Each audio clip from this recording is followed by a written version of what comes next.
write the tools for Lexicon Analyzer. So we already identified the two different types of tools. One is Lex tool for Lexicon Analyzer, other is YAC tool for parser generation.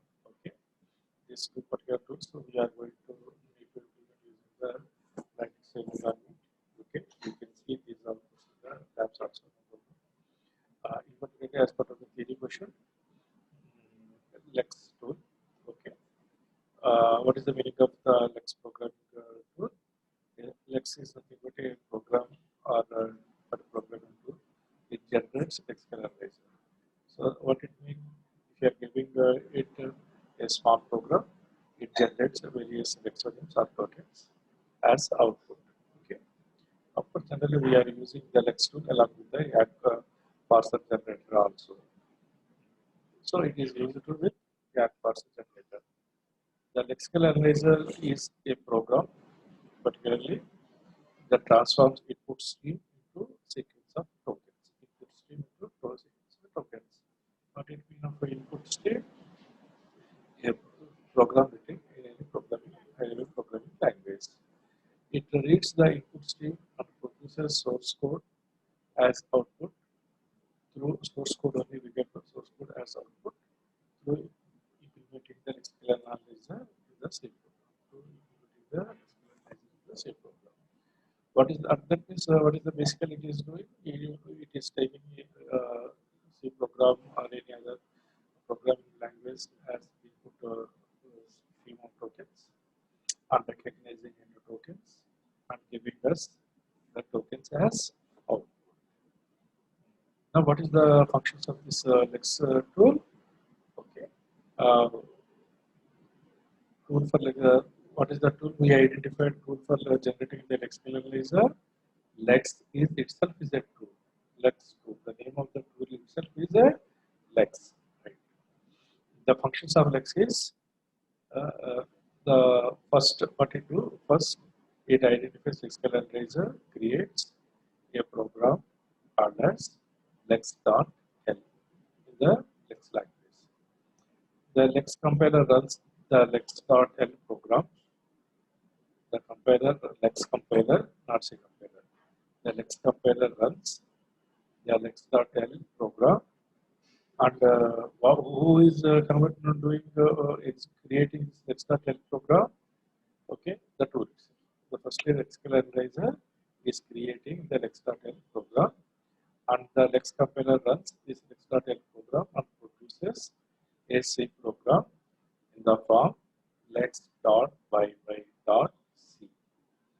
Lex.yy.c. Finally, the C compiler runs the lex.yy.c program and produces an output program in the form a.out. Okay. So if you are identifying integrating the Lex tool compiler, what you do, the Lex compiler is creating a small program Lex.l in the Lex language. The Lex compiler is compiling this Lex.l program, which is converted from the program name.c to Lex.l program and produces an output file called as lex.yy.c. Finally, the Lex compiler is executing lex.yy.c program, produces an output program a.out. Okay, so output is here a.out. We find out this output as a.out in the Linux environment. Whenever we are executing any particular program, it creates a.out as output. Whenever we are executing a.out, okay, we are going to get our final output. Okay, so a.out is a lexical analyzer that transforms an input stream into sequence of tokens. What is the a.out generates? Sequence of tokens. Okay, because the sequence of tokens are in the output file a.out. Okay, so a.out is the lexical analyzer that transforms that input stream into sequence of tokens. All this will be done by a small tool called as Lex tool. Right. Now, once again, if you are seeing where we are having the Lex compiler, for the Lex compiler, the Lex that tool. dot L source program. Source program is in the form of lex.l. It will be given to the lex compiler. The lex compiler once again converts the program into lex.yy.c. The lex.c will be given to the C compiler. It generates an output a.output. Okay, so the a.output is nothing but an input stream. Whenever we are executing this a.output, we are a.out, we are getting the sequence of tokens. Okay, right. So what is the lex format? Now we see a little bit about the summary information related to the lex tool. The lex tool, particularly the lex particular file contains the following format. Lex file contains the following format. So lex programming is separated into three sections. Lex programming is separated into three sections using the percentage signs to percentage signs as delimiters. Whatever we are identifying in between these two, it contains the required rules. Before the particular thing, we are having the set of definitions separated by the delimiter, then set of rules separated by the delimiter, then we are using the user subroutine. This is the way we create lex program. Okay, right. Now, what is the meaning of these definitions? The lex program, whatever we are creating like the C program, we are including the pre-processing statement. So then the main statement where it contains all the required definitions. Then we are having all the subroutines. Like here also, lex is containing definitions, then rules, then subroutines. Okay. The definitions include declarations of constant variables and regular definitions. The rules defines the statement of the form P1 actions, P2 action, and so forth. That means Pn of actions. Where PI is PI means whether P1, P2, P3 or anyone, PI describes the regular expression, and the action 1, 2, 3 or action I describes the action or what the actions that representing what action the analyzer should take when pattern PA matches LXA. When pattern PA matches LXA. So pattern PA means whatever the characters we are reading as part of the lexical analyzer. What is the meaning of LXA? Whatever the keywords we already identified. Whenever it identifies a pattern with the identified LXA, it creates it as a token. It creates as a token. Right. Finally, the user subroutines are auxiliary procedures needed by the actions. The user subroutines are auxiliary procedures needed by the actions. Okay. The subroutines can be labeled with the lexical analyzer and compiled separately. The subroutine can also be loaded with the lexical analyzer. Okay. The subroutine can also be loaded with the lexical analyzer and compiled separately also. That is the small notes we need to write or answer we need to write with reference to the general notes, okay, about the tool for generating the lexical analyzer. Tool for generating the lexical analyzer. Okay, that is sufficient for us. Okay. Then the second question is compare interpreter and a compiler. We know what is the difference between the interpreter and the compiler. What it will basically, interpreter executes each and every statement one by one. Instantly it is generating. It is generating the output.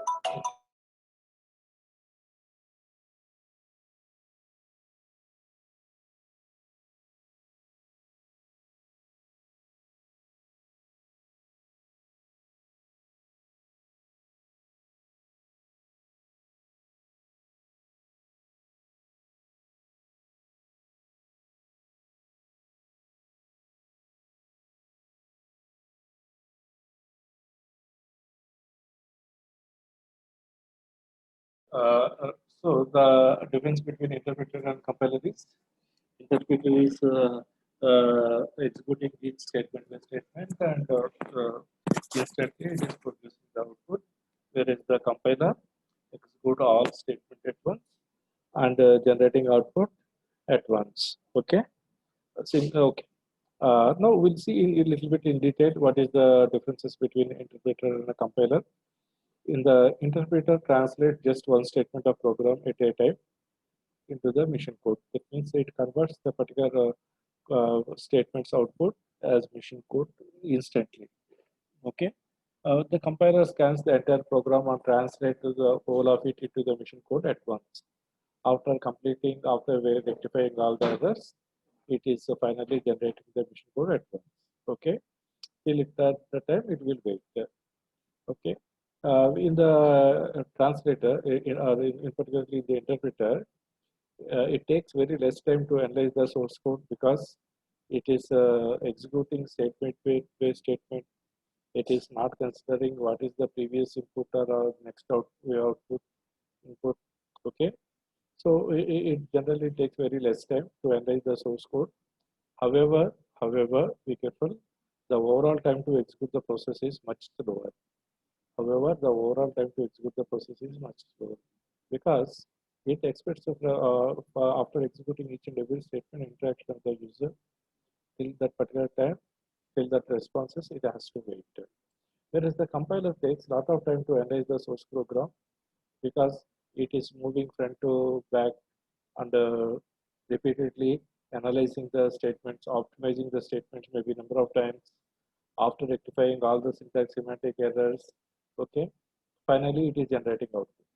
Okay, but once it is compiled, it is rectifying all these above errors or anything. The overall time taken to execute the process is much faster. However, the overall time taken to execute the process is much faster. That is the reason nowadays we are very little bit using the interpreters and very much we are using the compilers. Okay, an interpreter does not generate a intermediate code. Okay, it doesn't require because it directly generating the output. Hence, an interpreter is highly efficient in terms of its memory. Okay, highly efficient in terms of memory because whenever we are using whenever we are using interpreter, what it is doing, it is directly converting that directly. Hello, it is directly converting uh, output the statement into the output. Okay. Uh, so it doesn't require intermediate code statement. That means temporary variables. It doesn't require the temporary variables. Okay.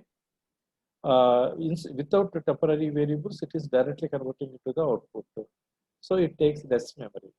It takes less memory. So in terms of the memory, it is highly efficient. In terms of memory, it is highly efficient.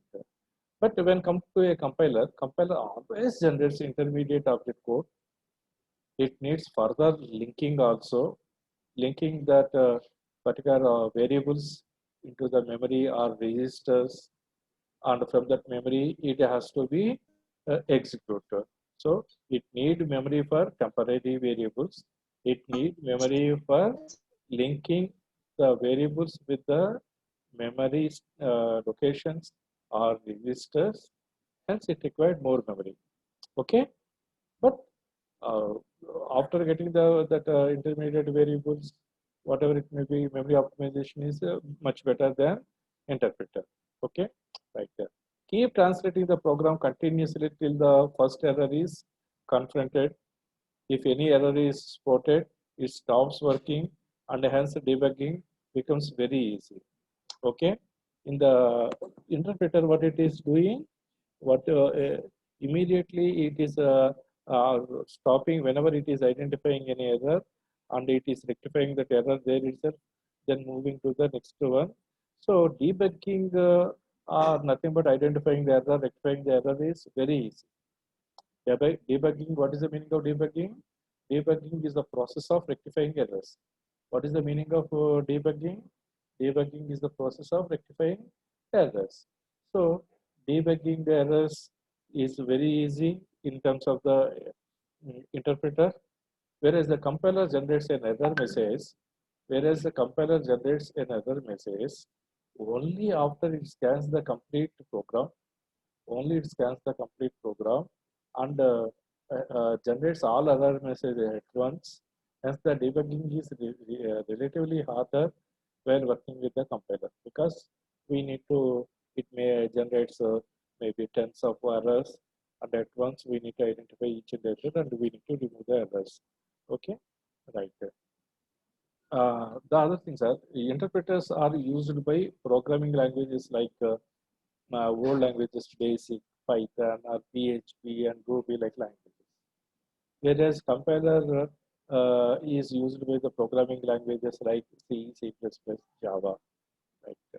One more main one of the difference between one of the main difference between the interpreter and the compiler is interpreter does not create an intermediate object program .obj code. Okay, whereas we notice whenever we are executing the compilers, first it creates .obj file, then the .obj file, when you are executing, it is converting into the .exe file. Okay, if the compilation is successful, it is creating .obj file, then it is creating the .exe file.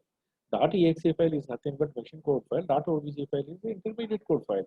Okay, so the compiler usually generates intermediate code in the form of .obj. Be careful. Okay, that is one of the fundamental difference between the interpreter and the compiler.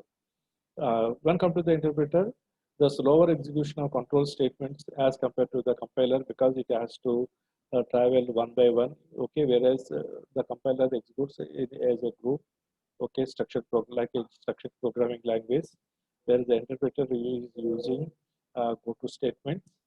Okay, the interpreter executes the control statements much slower, whereas the compiler generates executes control statements much faster when compared to the interpreter. Okay, right. These are the differences between these two. We can write a small diagram also, how the what is the difference between the compiler and the interpreter, or how the compiler works and how interpreter will works. The interpreter, the compiler is takes the source code and give it to the compiler. The machine compiler is generating the machine code. From the machine code, we are getting the output. Okay, from the output. Whereas the interpreter, it is taking the source code, executing line by line, and directly generating the required output. It is not waiting, okay, for the object code or the machine code. Directly, it is generating the output, and it is forgetting it is from the output. Okay, that is the difference between interpreter and compiler. Okay. Right. Next question. Okay. Explain the pass and phases of the translation with an example. We are having once again, it is a 7 marks question. Right. What, 7 marks. Okay. What are the phases of a compiler? First of all, we'll see. Then we'll see what is the process of a compiler. Okay. Right. And we identify what is this means. So phases of a compiler, we need not write all the phases like the question. Here we can write in a simple way. There are a sequence of steps in the compilation process. Each phase takes input from the previous stage. Only thing is, the phases of a compiler, as phases of a compiler is nothing but sequence of steps in the compilation process. Sequence of steps in compilation process. Each phase takes input from the previous stage. Each phase takes the input from the previous stage. The output of one phase goes to the next phase. The output of one phase goes to the next phase. Right. The first, what it do, in the first phase, the source code goes through the lexical analysis. It scans the source code as stream of characters and converts them into the meaningful extremes. Then it is represents these extremes in the form of tokens. The second phase is the syntax analysis of the or parsing. It takes the generated tokens of the lexical analysis as input. What is the thing? The second phase. The second phase is nothing but lexical analysis phase. The lexical analysis phase. It takes the generated tokens from the lexical analysis, takes as input and creates a parse tree. It also checks the token arrangements with the source code grammar. It also checks the token arrangements with the source code grammar. Okay, right. The third phase is the semantic analysis. It checks whether the parse tree follows the rules of programming language or not, or whether all operations are as per the meaning or not, will be done by the semantic analysis phase. In the fourth phase, intermediate code generation, this phase generates an intermediate code of the source program or source code with reference to the target machine. Okay, why we are using into the intermediate code? To become easily convertible into the target machine code. To easily convert into the target machine code. Okay, simple and easily convertible target code. Okay, right. The fifth phase is the code optimization. So in the intermediate code generation also, we can, while identifying a given statement into simple statements, we can divide into so many statements, but some of the statements may not require, or we can compile even simply within the limit of only 3 operands per operation. Okay, we can eliminate certain statements. This elimination with the irrelevant code lines or arranges the sequence of statements or statements, arranging the sequence of statements to speed up the program execution without changing the resources or without wasting the resources, CPU or memory. That means increasing the speed of the compiler will be done using code optimization. Will be done using code optimization. So in the code optimization, what we are doing? We are removing unnecessary statements. We are eliminating irrelevant codes. That means code not reachable. Okay. Sometimes we are clubbing 2 or more statements into single statement, so that number of statements become few, so that execution will be improved or faster. It will not waste the resources of CPU or memory. Okay. In order to achieve all this, we are performing the code optimization. So code optimization is the process of eliminating unnecessary statements or reducing the number of statements. Okay, right. The final phase is code generation. The final phase is nothing but the code generation. In the code generation, what it do? It converts the intermediate code into sequence of relocatable machine code. In the code generation, what it do? It converts the machine code, the intermediate code into relocatable machine code, so that the code can be executed on any machine. So that the code can be executed on any machine. Now we'll see what is the meaning of passes of a compiler. Okay, till now we identified what is the meaning of phases of compiler. Now we'll see what is the meaning of passes of a compiler. A pass refers to the number of times. A pass refers to number of times the compiler goes through the source code. Okay, in the previous phases, every phase identified a specific task in converting the source code into target code, whereas pass refers to number of times, whereas pass refers to the number of times the compiler goes through the source code. Pass refers to the number of times the compiler goes through the source code. Okay. Based on the number of times the compiler goes through the source code, the compilers are single pass compilers or multi-pass compilers. The compilers are single pass compilers or multi-pass compiler. Now we'll see what is the meaning of single pass compiler and what is the meaning of multi-pass compiler. Single pass compiler goes through the program only once. In other words, single pass compiler allows the source code to pass through each compilation unit or each phase of the programming the compilation unit only once. It immediately translates each code section, that means each phase, into the final machine code. Okay, right. Whereas the multi-pass compiler goes through the source code several times. In the multi-pass compiler goes through the source code several times, or in other words, allow the source code to pass through each compilation unit or compilation phase several times. Okay. Each pass takes the result of the previous pass as input and creates intermediate outputs. Each pass takes the result of the previous pass as input and creates intermediate outputs. Okay.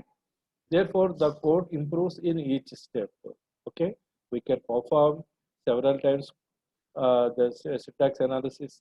We can perform several times semantic analysis. In particularly, we can perform intermediate code generation or code optimization several times. Okay. Therefore, the code improves in each pass. The final code is generated after the final pass. Multi-pass compilers performs additional tasks. Multi-pass compilers performs additional tasks such as intermediate code generation, machine-dependent code optimization, machine-dependent code optimization, and machine independent code optimization. Okay, machine dependent code optimization and machine independent code optimization, both. Be careful. Not only it perform the intermediate code generation, but also it is performing machine dependent code optimizations and machine independent code optimizations also, right? So finally, what is the difference between the phases and passes of the compiler?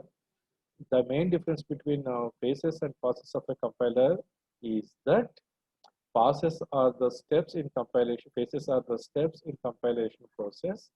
Phases are nothing but the steps in compilation process, while passes are the number of times the compiler travels through the source code.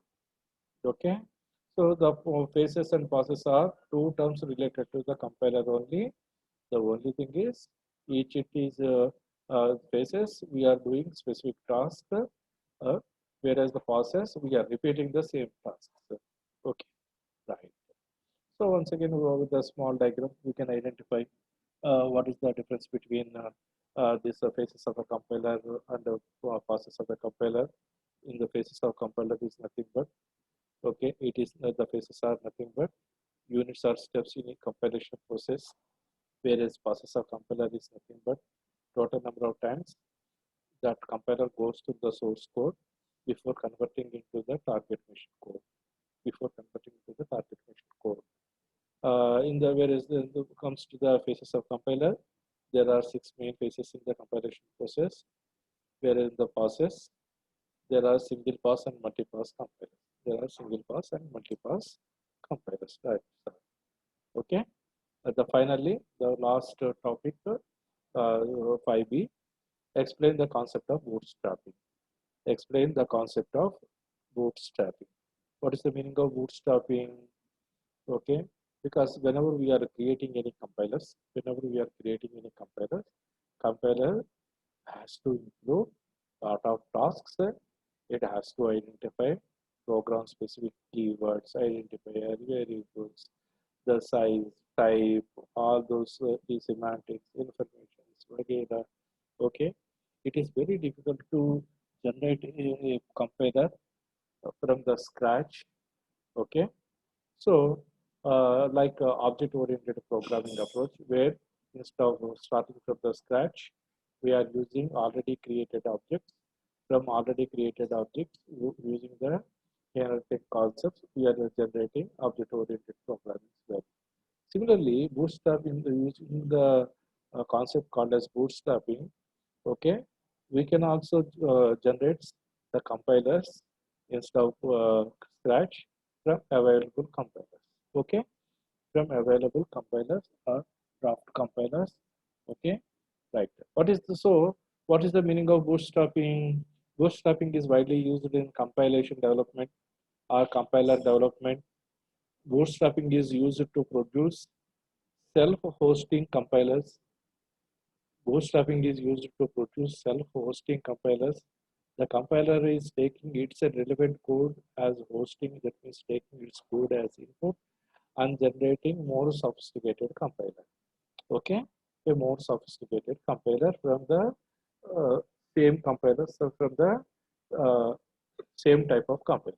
Okay, So that is the reason we call it as a self-hosting compiler. Self-hosting compiler is the type of compiler. Self-hosting compiler is a type of compiler that can compile its own source code. So, okay, self-hosting compiler is a type of compiler that can compile its own source code. That is the meaning. Okay, so bootstrapping compiler is used to compile the compiler. Bootstrap compiler is used to compile the compiler. What is the meaning of bootstrapping or bootstrap compiler? Bootstrap compiler is used to compile the compiler. Okay, right. So bootstrapping is used to compile the compiler, and then we can use this compiled compiler to compile everything else. So we can use this compiled compiler to compile everything else as well as future versions of itself. We are using this bootstrap compiler or the compiled compiler to compile everything else.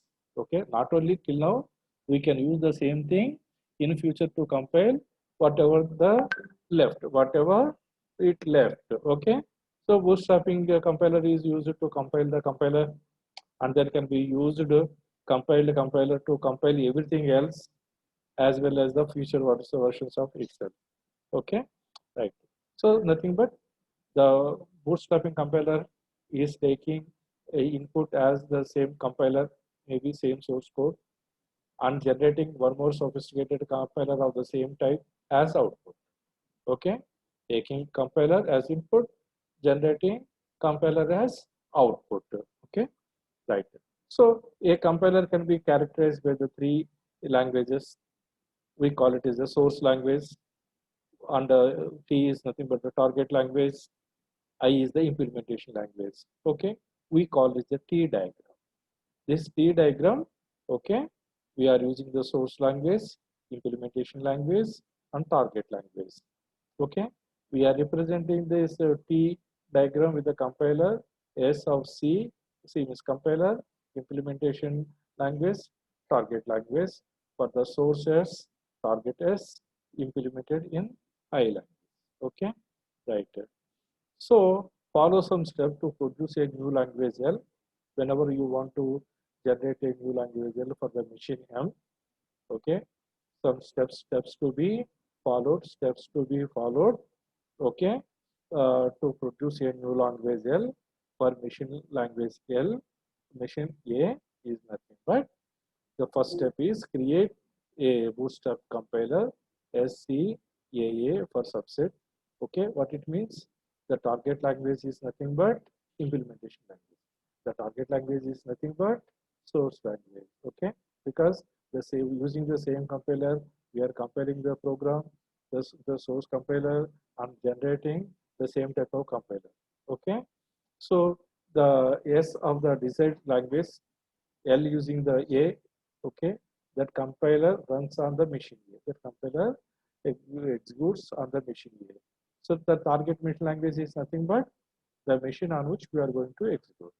Okay, we are using the same language as implementation language. This A, rightmost A is nothing but the language, the compiler, which is going to be executed on the machine A. We are using the same machine language as implementation language in order to taking the source language as input. Okay. Now to create a compiler L or for the source language, the previously whatever we are taking. Okay. And once again, we are going to generate a language written as subset of L or as A. Okay. For language L written in the subset of L. Okay. Right.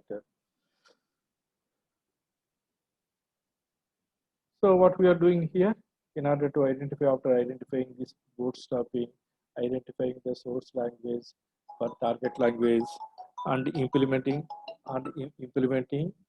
the language, source language, target language, and using the implementation language. Okay, and we are creating two subsets of the languages. Okay, target language we are using as source language, and we are using the source language in order to identify one more bootstrap compiler and taking the whatever the language you want, and you are generating A because A is going to be the implementation language for the next part. Okay, so the compiler IC is using the compiler SAA. That means we are adding these two available languages using this Bootstrap language. Okay, whereas the thing is in the first part, as whatever that we are taking as input. Okay, there you are having the source language, else the same implementation language, else the language is executed in whatever the compiler language. So this S is the source language for this compiler. Okay, in the source language only we are implemented previously some part. In the source language only we are implemented some part. So the same source language we are taking as input for this our Bootstrap compiler, and we are generating a output into a target language A. Okay, with that same target language we are identifying one more part of the compiler that to be implemented and generate the code for the target machine. Okay, so here the thing is, whenever you are using the Bootstrap compiler, this middle part we are using a source language implemented previous compiler. These two languages must be same, and whatever the target machine language you are going to generate, these two languages must be same. Okay, so the process whatever we are using three different types of compilers of the same source language, source target languages, we call it as bootstrapping. This process whatever we are using is called as bootstrapping, or else this T diagram, whatever the process described by this T diagram is called as bootstrapping.